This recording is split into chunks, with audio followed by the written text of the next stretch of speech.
ইস্তাম্বুলের আকাশরেখায় মাথা উঁচু করে দাঁড়িয়ে থাকা এক অনন্য স্থাপত্য বিস্ময় আয়া সোফিয়া।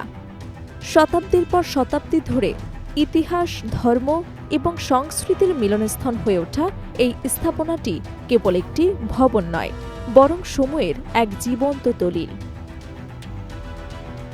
গির্জা, মসজিদ, জাদুঘর পরিচয়ের বহু স্তর পেরিয়ে আজও সমানভাবে মুগ্ধ করে বিশ্ববাসীকে। ষষ্ঠ শতাব্দীতে বাইজেন্টাইন সম্রাট জাস্টিন প্রথমের শাসনামলে নির্মিত আয়া সোফিয়া শুরুতে ছিল একটি বিশালাকৃতির খ্রিস্টান গির্জা। সেই সময়কার প্রকৌশলী দক্ষতা এবং নান্দনিক স্থাপত্যের এক অসাধারণ উদাহরণ হিসেবে এটি দ্রুতই খ্যাতি অর্জন করে। বিশাল গম্বুজ, মার্বেলের স্তম্ভ, সূক্ষ্ম অলঙ্করণ এবং আলো ছায়ার অপূর্ব ব্যবহার একে অন্য যে কোনো স্থাপনা থেকে আলাদা করে তোলে। পরবর্তী বাইজেন্টাইন শাসকরাও মূল নকশা অক্ষুণ্ণ রেখে এতে নানা পরিবর্তন ও সংযোজন আনেন, যা এর সৌন্দর্যকে আরও সমৃদ্ধ করে। ইতিহাসের মোড় ঘুরে যায় ১৪৫৩ সালে, যখন অটোমান সুলতান মেহমেদ কনস্টান্টিনোপল জয় করেন। সে সময় আয়া সোফিয়াকে গির্জা থেকে মসজিদে রূপান্তর করা হয়। মিনার, মিহরাব, মিনবার সহ ইসলামী স্থাপত্যের বিভিন্ন উপাদান যুক্ত হয় এতে। এরপর কয়েক শতাব্দী ধরে এটি মুসলিমদের অন্যতম গুরুত্বপূর্ণ উপাসনালয় হিসেবে ব্যবহৃত হয়। এই রূপান্তর শুধু স্থাপনার ধর্মীয় পরিচয় বদলায়নি, বরং এর স্থাপিত বৈচিত্র্যকে আরও গভীর করেছে। ২০ শতাব্দীতে আধুনিক তুর্কি রাষ্ট্র প্রতিষ্ঠার পর ১৯৩০-এর দশকে আয়া সোফিয়াকে জাদুঘর হিসেবে ঘোষণা করা হয়। ফলে ধর্মীয় সীমারেখা পেরিয়ে এটি হয়ে ওঠে বিশ্ব সংস্কৃতির এক উন্মুক্ত কেন্দ্র। ইউনেস্কোর বিশ্ব ঐতিহ্যের তালিকায় অন্তর্ভুক্ত হবার মাধ্যমে এর আন্তর্জাতিক গুরুত্ব আরও বৃদ্ধি পায়।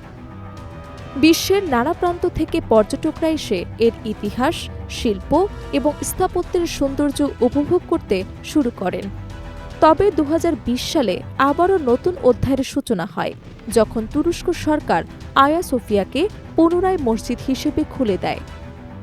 বর্তমানে এটি একদিকে মুসল্লিদের প্রার্থনার স্থান, অন্যদিকে নিয়ম মেনে পর্যটকদের জন্য উন্মুক্ত। ফলে ধর্মীয় অনুভূতি ও পর্যটন দুটোরই এক অনন্য সমন্বয় দেখা যায় এখানে।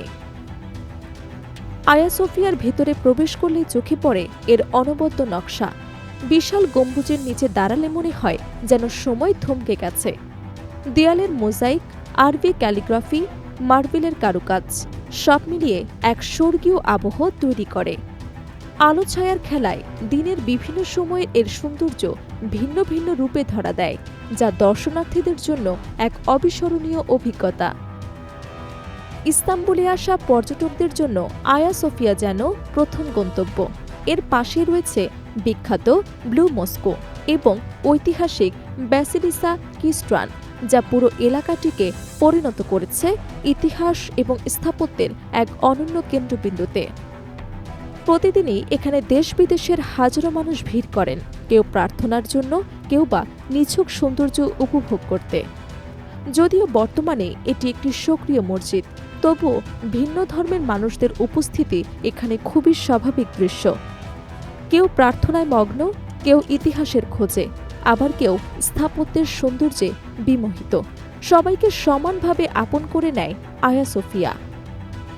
গির্জা না মসজিদ, এই বিতর্কের ঊর্ধ্বে উঠে আয়া সোফিয়া আজ এক বৈশ্বিক ঐতিহ্যের প্রতীক। সময়ের সঙ্গে এর মালিকানা এবং ব্যবহার বদলালেও এর জৌলুস কখনো ম্লান হয়নি, বরং প্রতিটি পরিবর্তনই যেন এর ইতিহাসকে আরও গভীর ও সমৃদ্ধ করেছে। ইস্তাম্বুলের বুক জুড়ে দাঁড়িয়ে থাকা এই স্থাপনাটি যেন এক অনন্ত বার্তা দেয়। সভ্যতা বদলায়, শাসকও বদলায়, কিন্তু শিল্প, ইতিহাস আর মানবতার সৌন্দর্য কখনো মুছে যায় না। আয়া সোফিয়া সেই চিরন্তন সত্যের এক উজ্জ্বল দৃষ্টান্ত।